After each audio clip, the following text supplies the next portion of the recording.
I'm Ricardo Sanchez from the Caribbean Research Institute from the far Caribbean. It is a pleasure to welcome you to this session entitled The Next Port of Call: Can India be the next logistics giant? This is a question that could not be more pertinent. My reflection is why not? The ocean is one. India enjoys the advantage of straddling the vital economic northern trade routes. It's a key partner in South-South relations, or global South, as you prefer, an emerging industrial powerhouse, and possesses the remarkable drive to achieve more and the momentum to advance towards its goal. Yet, paradoxically, Indian owned shipping accounts for only a small percentage of global tonnage, creating a strategic and economic gap that cannot be overlooked. Over the past few years, India has taken bold steps to bridge this gap, from the national logistics policy to the far-reaching Gati Shakti initiative, the Sagarmala program, and the newly enacted Merchant Shipping Bill 2025 and Coastal Shipping Act 2025. Together, these measures aim to reduce logistics costs, streamline multimodal connectivity, and modernize the nation's ports to global standards. India's major ports have already achieved record volumes, which container traffic possibly surpassing more than 8 million TEUs at only one port. The main port, clear proof of how fast the landscape is evolving. But this moment also invites us to reflect on history. Let me say that it is part of my own experience, professional experience. 30 years ago, almost the same question was asked in the Caribbean. Could the region become the next global transshipment hub? This was our question 30 years ago. Back then, total container throughput between Panama and Cartagena, the main axis, barely surpassed 500,000 TEUs per year. Today, those same two hubs move nearly 14 million TEUs combined. Over 3 decades, target investment, institutional stability, and poor governance reforms transform local advantages into globally competitive logistics clusters. Yet ambition alone will not make India the world's next port of call. If the country already has a strong infrastructure, new policies, and record investment flows, what more must it do to fully realize this vision? This is a question that frames today's discussion as we explore that it will take for India to claim its position as the next great logistics and shipping powerhouse of the 21st century. With that perspective, let me introduce our panelists. Hemant Kumar Ruia, Country Manager in the Subcontinent DP World. Atit Mahan, Managing Director CMA CGM India. Achilles Sobri, Regional Lead Indian Subcontinent Port of Antwerp, Bruges, from Belgium. Akanksha Batura Pai, Executive Director of Sinoda Shipping Agency, Singapore, and Line Olstad, advisor, Norwegian Ship Owners Association from Norway. And allow me to open our discussion with my first question to Hemant. In your opinion, Hemant, India's logistics story is moving fast. Digital platforms, freight corridors, and port upgrades. What is the single biggest shift giving India confidence right now? And how are public-private efforts turning this into lasting advantage? Thank you, Ricardo. Thank you so much for this. Namaskar. I think we've come a long way. I'll just tell you a small story, which I saw it with my own eyes, experienced it, and I paid for it. So this was in the year 1994 or 95, I think. We I was working for a company which owned 6 bulk carriers, out of which, and we all used to charter them out. The charters never wanted to come to India. Okay, by as luck would have it, one of the charterers had to come to Cochin, and that vessel was stationed outside Cochin for unloading. It was a bulk carrier, 36,000 tons dead weight. And I think, if my memory serves me right, it was stationed out there for a month. When we wanted to bring it to port, what did we find? That weeds had grown on the propellers, and we had to send divers to cut the weeds. So that was a cost which no one had budgeted for. And today, when your dwell times are down, at least for containers at ports, to nearly half, less than 24 hours, you clear. I think we have come a long way. And what is driving this? I think the policy changes, which we have replaced fragmentation. I mean, everything used to work on its own steam. This port used to work on its own fashion, the other port. So if I wanted to bring a container to another port, they would work differently. They have now been integrated through one nation, one port. They have been integrated through digital systems which work. And what is also, I think, driving this is the digital ecosystem that has been created. Like Ricardo said about the ULIP and the NLP that are now working together. So those items, and then when your times are cut down to half, when uh, your when my logistics cost as a percentage of GDP was in double digits, now it's come down to single digits. That's driving investor confidence. That's driving manufacturers are saying, okay, I'm seeing a benefit here. I'm going to manufacture more. With the government's more push towards manufacturing through PLI and other schemes, with the whole ecosystem of the country, where the country is growing at 6.5 to 7% in GDP terms, where there's mass consumption which is there in the country, I think investors are also getting confidence that it's the right place to invest in.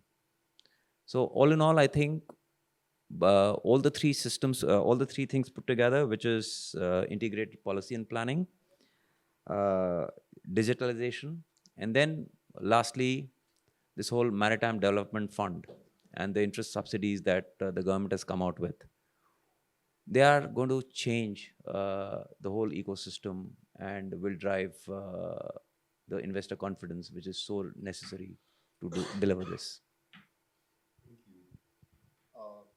Thank you very much. Very important points, yeah, to the future of India. Atit, about foundations and constraints, yeah. What structural factors have limited India's global footprint in shipping and logistics? And conversely, what specific strengths remain underutilized or latent within the current framework? So, good morning, everybody. So, first, if your first question was about why are we lagging historically behind, based on, though we are such a big country, why we are lagging. So, if you look at a couple of things, we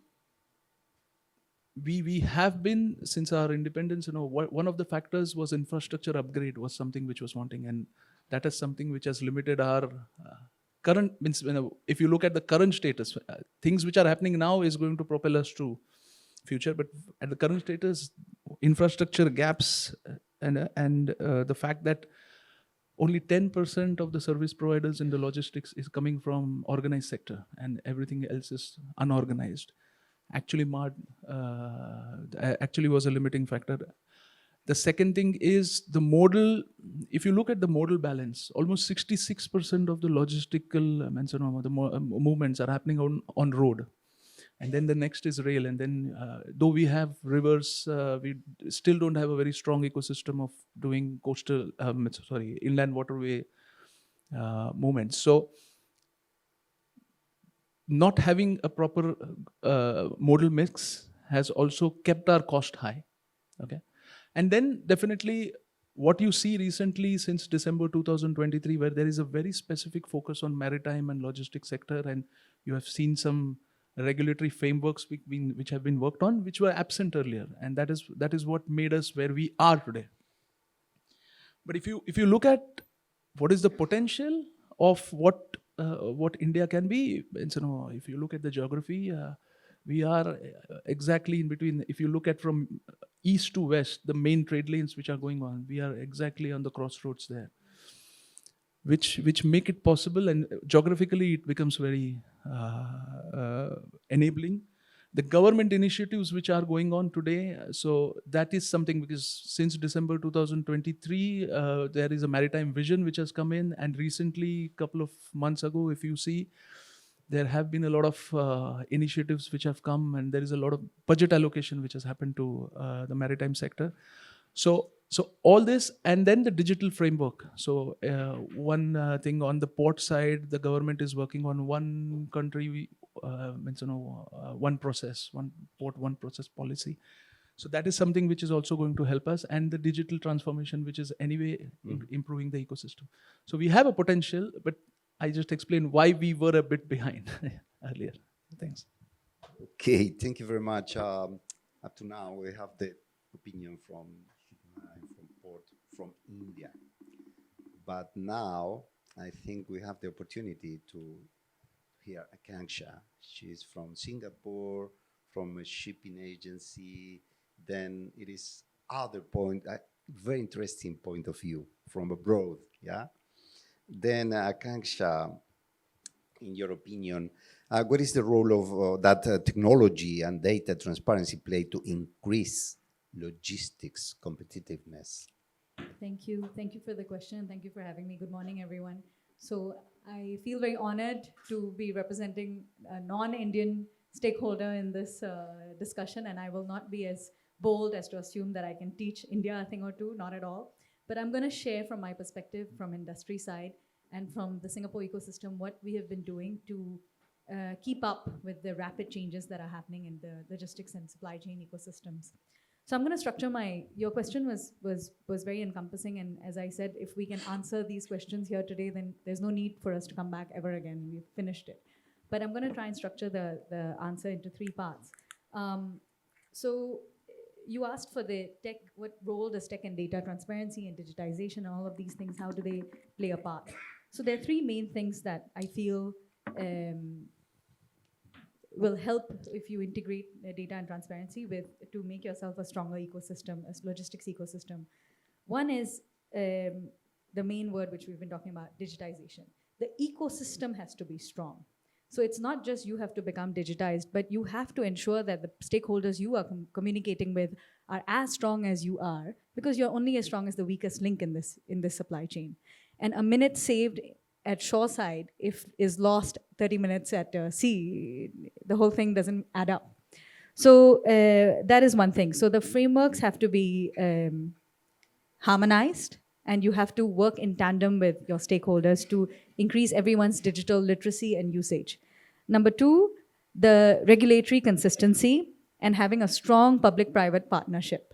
So when you have strong public-private partnerships, such as what Sagar Manthan is doing right now, you ensure that feedback loops are tight. So whatever discussions and benchmarks you share on panels or in conversation, you can take home and you can try and implement. And what happens with that is that, of course, you understand what is happening out there and how you can, even academics, how they can start retraining their students in schools. So we do that a lot in Singapore. We have a very strong collaborative ecosystem. And the third is, please, as I said, you're only as strong as your weakest player, so empower the smallest players as well. Mm-hmm. Logistics is extremely fragmented, but very tight-knit, because each person has to provide or perform their duty to the best of their abilities to ensure that everything goes by quick and seamlessly. So the empowering of the smallest players has to happen as well, including stevedores, including what I'm saying, like us, we are agencies in Singapore. So even the facilitators of such services have to also be included in these conversations and have to be, okay, for instance, your APIs can be opened up. These are your data centers. Your APIs can be opened up for smaller players to utilize the data and to make their processes more efficient as well. So for instance, in our Singapore Maritime Port Authority, our regulator has opened up certain APIs that we use as an agency to ensure that we perform very timely services for all vessels that are calling into port. So these are small but incremental changes that can happen and that make a real difference in the output of the solution. Thank you. Okay, thank you. From Singapore, a very small territory, very small compared to a giant like India. And similarly, Belgium is a very small extension country.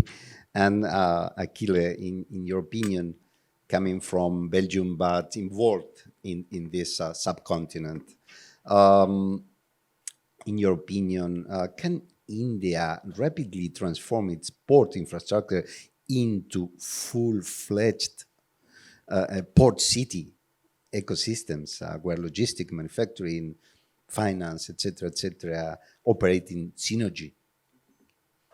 Good morning, everybody. Thank you, Ricardo, for that question.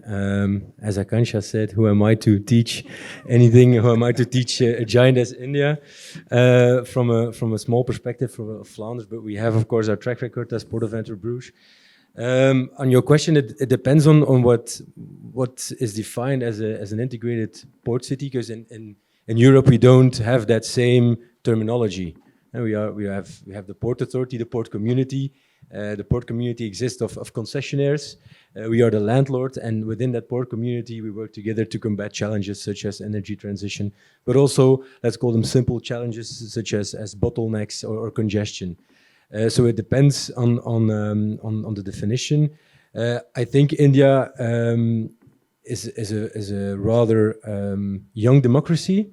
So in less than 100 years, they have achieved, or at least they are the fourth biggest economy in the world. So I do think they have the potential, they have the manpower, they have the financial prowess, they have the international clout as well. So I don't think that's an issue.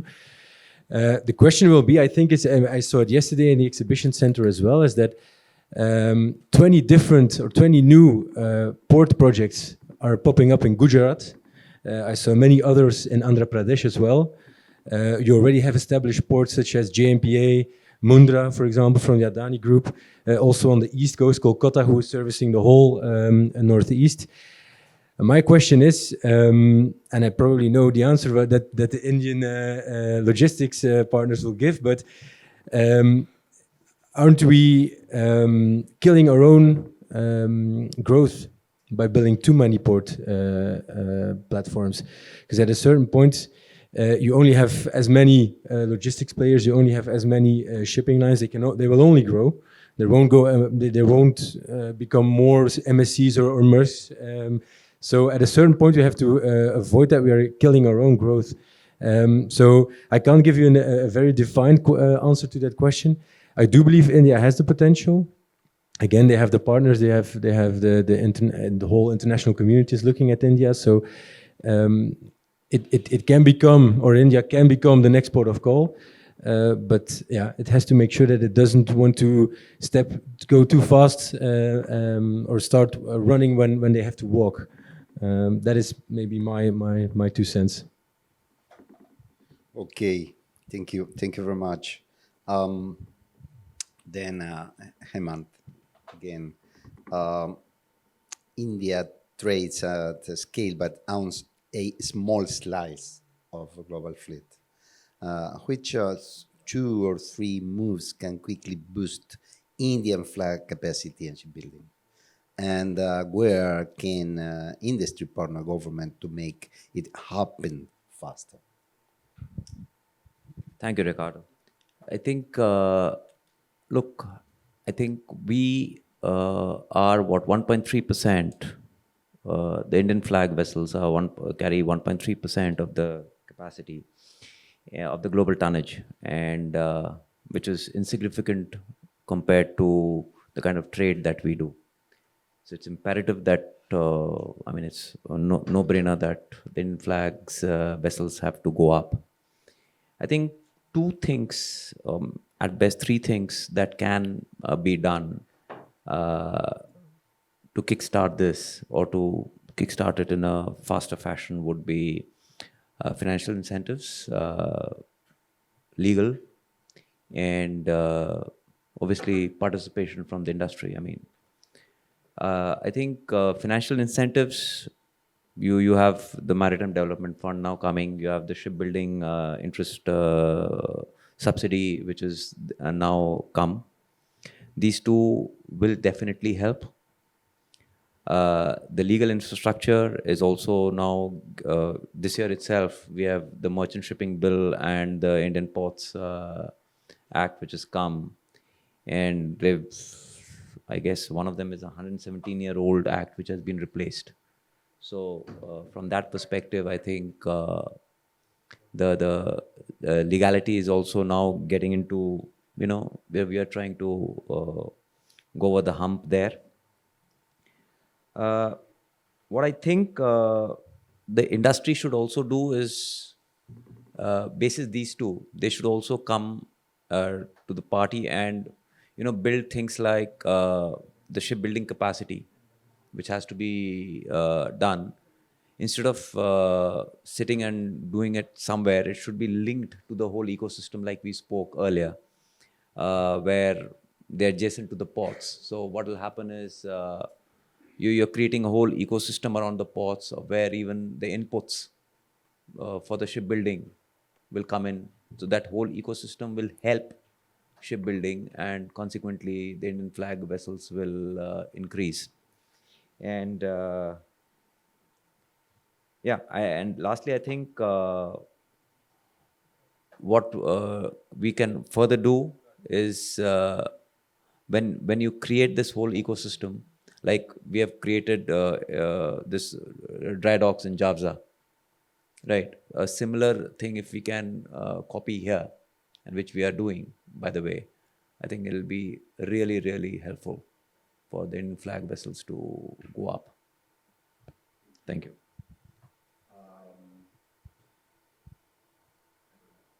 Yes. Okay. Then,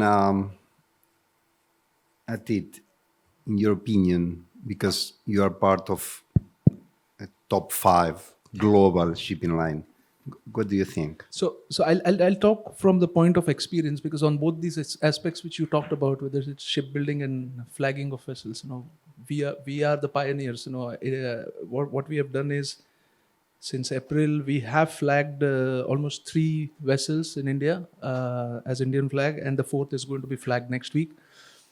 And as you know, just a couple of weeks in the last month, we have signed a LOI with the Cochin shipyard for building 6 ships. So I will talk from the point of experience. So on the flagging, what our experience tells us, that Indian flag, from a point of view of regulatory aspect, it's not something which is very different from the other flags. It's not a convenient flag as some of them, but it is not. You keep aside the convenient flags. It's not something from a regulatory point of view. What was missing was the fiscal. Based on the fiscal aspects, taxation and all those things, it was making detrimental and it non-competitive with the global flags. Now with the GIFT City coming in, where we had an option of registering and doing the leasing out of the GIFT City. So when we registered an entity in GIFT City, that fiscal aspect was kind of sorted out, and it actually helped the Indian flag, the vessels which we are flagging in India, to be operating at the same fiscal, I'll not say advantage, but equal with all the other flags. So that is our experience. So GIFT City actually enabled us to do that, because without GIFT City, actually it would have been detrimental to us from a fiscal point of view, and it was a difficult decision. So I would say that has helped. So you will see more people now doing Indian flags. Now there are two questions, Indian owned Indian flag and in foreign owned Indian flag. Now Indian owned Indian flag, that is a capital question. So the Indians have to allocate capital to this business. Absolutely. But we are we as French shipping line, we have looked at it very positively, and this was the aspect. On the shipbuilding, it is more of an ecosystem issue, and like what he said, so when we have ordered based on the capacity which is available in India. We build ships much bigger than what we do. We have ordered 1,700, but this is based on the capacity which is available today in India. Now, what we need to do, and I think so, it's not very difficult, because I always say that if you look at in 1970s how we brought in the auto industry. So auto industry also requires an ecosystem, right? And today 7% of the GDP of India is coming from automotive and the allied. So the fact of the matter is, if you want to look at shipbuilding, it also will require that kind of ecosystems, clusters to be created. Government is actually working on that. You have seen a lot of interest from the shipbuilders in Korea and Japan also, who want to do collaboration with collaborate in India and invest in capacities in India. So facilitating those players and creating clusters and ecosystems and creating capacity is the most important thing, because we can build spaceships. Okay, so building a ship is not a difficult part. So from a technology point of view, or the talent point of view, engineering talent point of view, to do these things, it's not a challenge. It needs the specific training, but if a country can build a spaceship, a ship can be built. So for me, the possibility is not an issue. The issue is having the proper framework for ensuring this capacity is getting created, the technologies and the ecosystem, because there is a very mature ecosystem in China, Korea, and Japan on shipbuilding. The whole supplier ecosystem and all those components ecosystem is very well advanced. So if we want to have that in India, there has to be some collaboration which has to happen. So we have to facilitate collaboration. We have to facilitate land allotment for such clusters. So if you do that, I think so it should not be a problem. But and again, when I'm saying that, when we ordered the 1,700 new ships, there was a lot of technical discussions which happened between our head office teams and the Cochin shipyard. But I'm telling you, we are ordering at a cost which is market driven. So that there's not an ounce which is being paid higher than that. So it's possible. It's possible, but we need capacities, and that capacity the government has actually come up with very good policies. Now it's the industry players who has to find partners and create those capacities. And I think so, then it should not be an issue at all. Then let me make a sub question, because the CMA-CGM has a clear commitment to sustainability. Yeah? Then thinking about sustainability, what do you think about is an opportunity for Indian shipbuilding? Yes. Yeah, this clear path. Yes. To new sustainable ships. What do you think? Absolutely. So from that point of view, definitely. So the ships we have ordered also they may not be green, because we have ordered LNG and dual powered. So, but it's also a viable transitionary fuel today.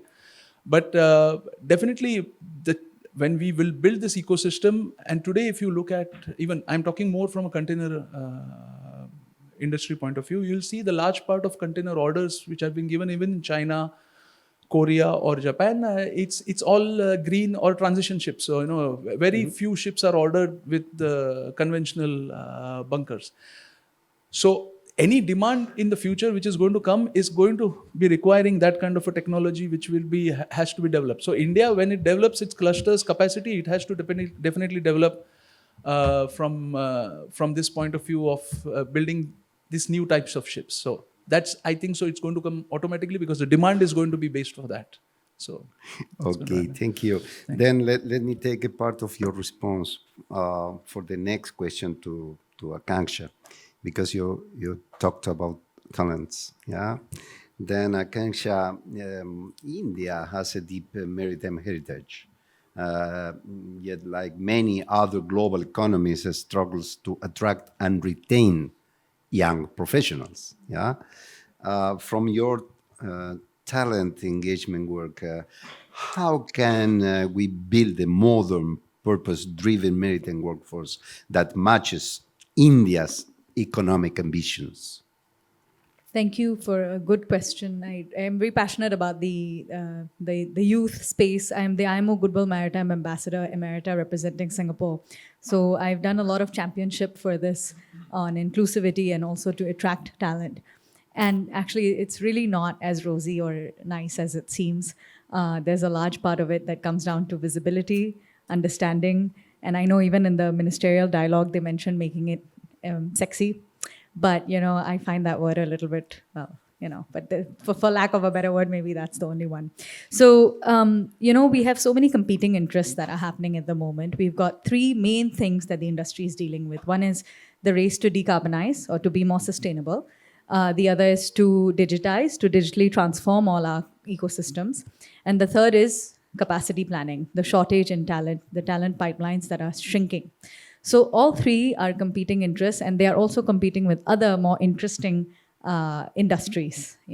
So of course it is a tough job at the moment. But I will share perhaps a two-pronged approach in which at least I have given my efforts, and also how Singapore is also doing it. So within companies, what we are actively doing and is one is reskilling. Okay, of course, that everyone understands, upskilling, reskilling, and you send your current employees for training and all that. But we're also redesigning jobs. Okay, so this sounds a little bit, like a jargon, but what happens is you can attract talent, but how are you going to retain them?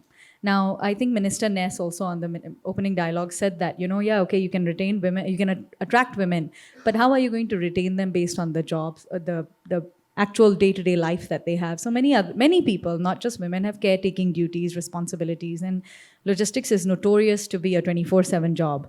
So you have to redesign that job. And how you can do that is by using digital tools, by allowing for a safe and secure place for all information to be put into a platform in which if someone else takes over a shift or something, they can easily understand what is happening. You make the job easier. You allow for working from home. And this essentially will redesign all jobs, So for instance, we used to have boarding officers. We don't have any boarding officers now. We basically have operations executives because nobody wants to go on board. There's no need to. If you can use perhaps other technologies or even potentially drones to deliver certain goods on board, all you have to do is facilitate a very easy transition for the vessel. Now, this is from an agent's perspective.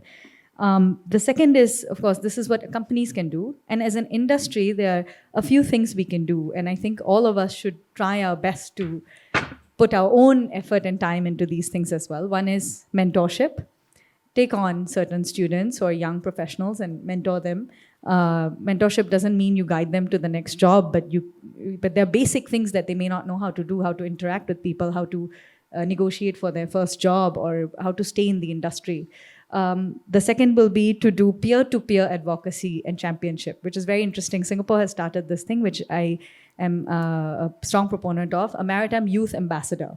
So the ministry or the regulator will essentially run a program in which they will appoint certain student ambassadors who don't know anything, but they get invited to such events. And then they get to meet industry, they get to understand what is happening, they get to understand the various facets of it. So not everyone wants to only go into chartering because that is what yields the highest pay. But they understand how it works. And before they've even stepped into the industry, they know what it's like. And they are sticking to that industry. They're not going to leave. And the third is community building. Community building, of course, is when you enter the industry, do you have certain chapters of certain things that will allow you to have networking sessions, educational sessions? So you have a youth executive group in Singapore Shipping Association, which is very strong. We have a Young Ship Singapore chapter that has just opened as well. We have a very strong Vista. We have very strong Nautical Institute.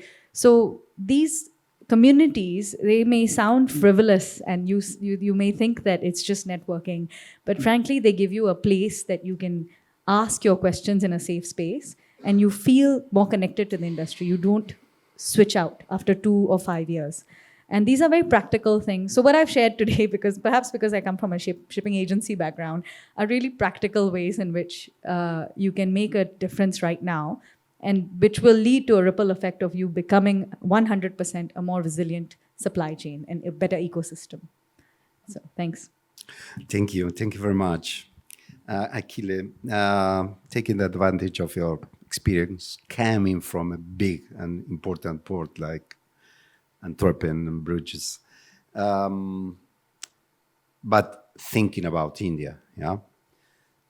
Beyond modernizing ports, what additional elements, policy design, supply chain innovation, education, green transition, global partnerships, etc., what additional elements are still needed to transform logistics strength into true maritime leadership? I'm going to answer that from a port perspective, port authority perspective, because I know that best. And it actually goes back to my answer to the first question, is that again, India has the potential. To everything that you mentioned, India has the potential. But I think that we should not lose sight of the basics. At this point, everybody wants to be the most digitalized port. Everybody wants to be the most green port. Everybody wants to use AI, Internet of Things, big data, you name it. Everybody wants to do that. But Indian ports, for example, I think more on the East Coast, a lot of the dockers, for example, don't have the right safety gear, don't have the right PPE, equipment. And I think it starts there. If you get the basics right, why would you then adopt, if you don't get the basics right, why would you use AI for your berth planning? If you're still using conventional bills of lading, so if you use bills of lading on paper, why would you then want to integrate the whole digital platform? I understand where that question comes from, but I think, and that is the advantage that India has, is that it can leapfrog from European ports, for example, or Western ports, is that we went through all those phases. And we know where the points or the difficult points are. We know where the points are that they can, as I said, leapfrog. So I think international cooperation between, for example, Port of Antwerp Bruges, through Port of Antwerp Bruges International and the ministry, for example, or the other major ports would be great. And then on policy reform, I'm not the one who is going to rewrite the legislation in India. But maybe something that could be that Indian legislators can take away from Belgium, or let's say from European ports, is that we are governed at a local level. For example, Port of Antwerp Bruges, our main shareholders are the municipality of Antwerp and Bruges. So we answer to them, we report to them. We don't report to a Ministry of Transport. We don't report to a Minister of Transport. So we can take actions very quickly and act on them. Whereas what we see when we want to do something with a major port, for example, we have yesterday we had discussions with VOC Port, with Kolkata Port. They all want to change the world or change their world, but they all have to go back through the ministry. And then you're at joint secretary level, and you have good conversations on the topic that you want to work on. But then that has to go to the secretary, and then from the secretary to the union minister, and it sometimes stops there, and that is disappointing sometimes, because we do feel that a lot of talent, as you mentioned, Akansha, there's a lot of talent at the major ports at the lower level, but that can't always grow, or that talent can't always find its way into more impactful positions in the port due to the bureaucracy or the red tape in India. So that's my answer. Thank you very much. I think it's time to open the floor for 2 or 3 questions from the audience. First, one question, 2, 3. Then please go ahead. Hi. Please identify yourself. Right. My name is Anirudh Agrawal from AV & Associates Chartered Accountants. So my question is to Mr. Atit. Right. You mentioned gifts. Yeah. So you mentioned Gift City, which is modeled on Singapore and Hong Kong. and also the tonnage taxation. So there are a lot of measures which are promoting that thing. There's another talk about right of first refusal for the Indian flagged ships. So, what is your opinion? Would that actually promote the economy in that sense? Any policy which is restrictive is something which I don't feel is right. Okay, uh, right of first refusal has been there for a long period of time. Has it increased any capacity on Indian flag vessels? Frankly, not. So, it's protectionist policies are never going to help. It's about building capacities. It is about giving access to any player. It's like what we have in FDIs, right? Means, today we have sectors which have 100% FDIs allowed. What does that mean? That you want the capital, you want. So it's all about giving access. Once you give access, the supply comes. If the supply comes, and the supply is more than the demand, your cost is going to be down. Anytime when there's supply which is lower than the demand, the cost is going to be going up.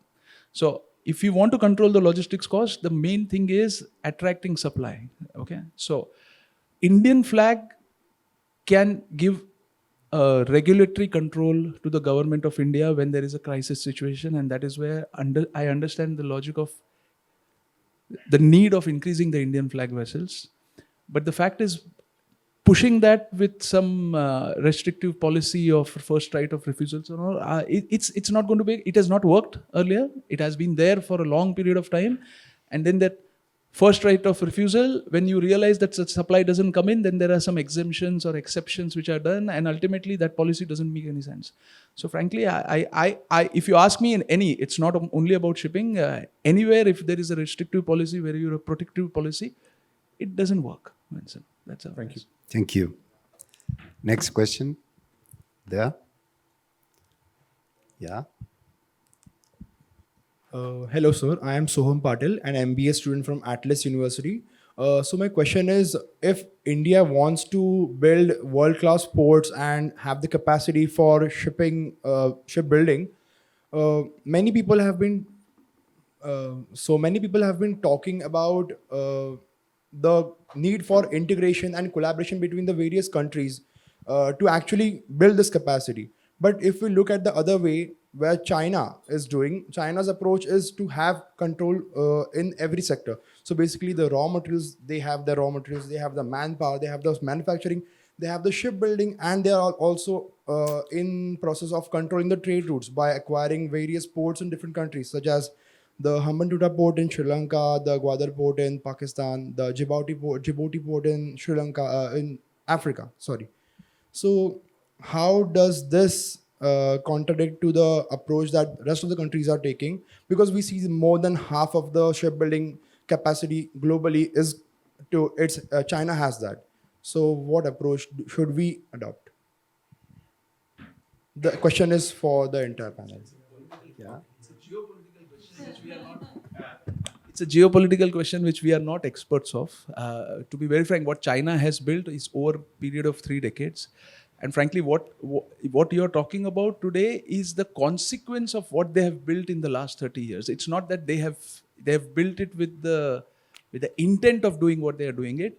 They built their global capacities, their manufacturing capacity, their shipbuilding capacity with the intent of building those capacities. And now when they realize that that is becoming a geopolitical chip everywhere to negotiate, they are using that chip. So first we build capacities, and then we talk about how we use those chips. That is the first thing. And today, the question here is, if we have to build those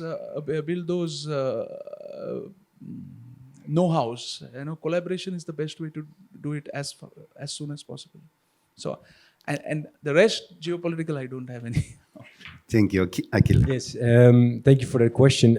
From a European standpoint, I think you very well summarized China's approach to their attack on, let's say, the maritime industry.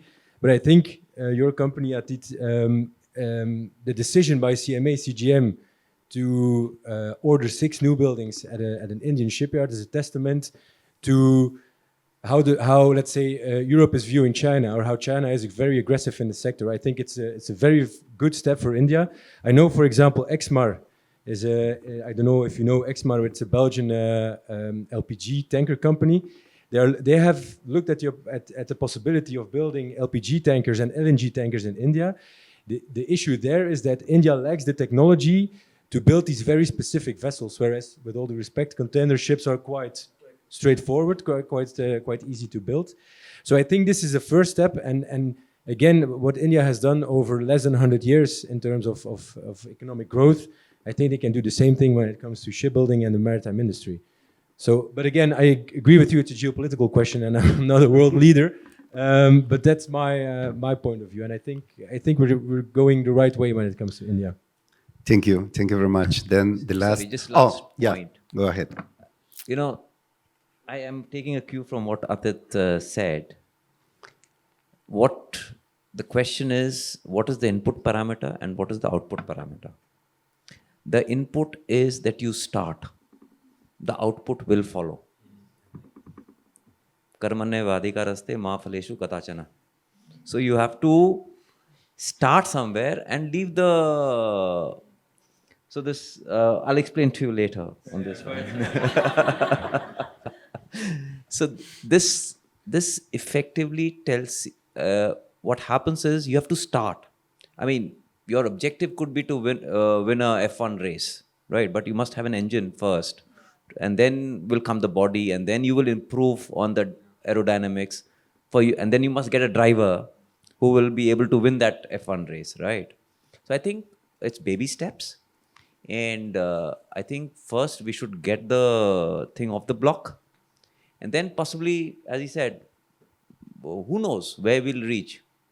Who knows, after 30 years, I mean, even Oracle won't have been able to tell you where we'll reach, or Aristotle for that matter.